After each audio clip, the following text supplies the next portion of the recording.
Une centaine de salariés dans cette entreprise du numérique. La parité est devenue une obsession. Le recrutement déjà, autant de femmes que d'hommes, pas évident dans l'informatique, notamment pour les ingénieurs. Marie, elle, est devenue chef d'équipe.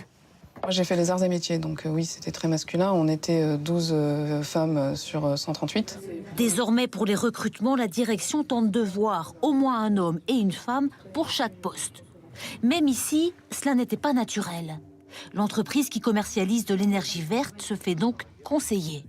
Vous avez bien suivi nos recommandations, notamment sur la représentation des femmes dans l'organisation, parce que vous avez la parité, notamment dans les postes de manager, vous êtes à 43%. Et pour les femmes de l'entreprise, cette politique d'égalité de recrutement et de salaire est décisive. Ça fait partie des critères de sélection qu'on doit avoir quand on choisit une entreprise. Moi, j'ai jamais eu besoin de me battre ici pour avoir le même salaire que mon collègue homme ou d'être aidé de la même manière.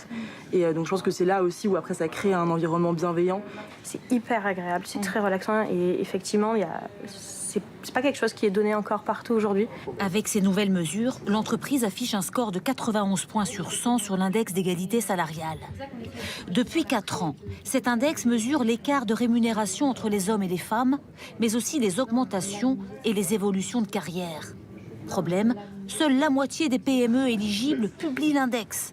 Les grandes entreprises font-elles mieux? 1700 salariés ici à la Française des Jeux, et depuis 10 ans, avant tout le monde, une politique volontariste, menée notamment par une femme, la présidente du groupe, pour tenter de gommer les différences de salaire entre les hommes et les femmes.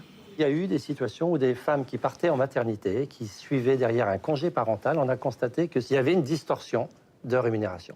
Et du coup, on a créé un budget de rattrapage salarial tous les ans dans la politique salariale. L'entreprise affiche un index de 100 points sur 100. Mais cet index est-il efficace? Certains le contestent, dénonçant la quasi-absence de sanctions financières, et pas seulement. Vous pouvez augmenter tous les hommes de 100 € et les femmes, toutes les femmes de 10 €, mais vous aurez toujours tous les bons points à cet indicateur parce qu'on regarde le nombre de personnes augmentées et pas le montant. Malgré les efforts en France, à compétences et postes équivalents, les hommes gagnent 4,3% de plus que les femmes. Et les inégalités se creusent, car les hommes grimpent plus vite dans la hiérarchie que les femmes. Et en cette veille de journée pour le droit des femmes, TF1 a présenté aujourd'hui la 3e promotion de ses expertes à la une, des spécialistes, chacune dans leur domaine, qui seront formées à prendre la parole dans les médias pour être plus présentes à l'antenne.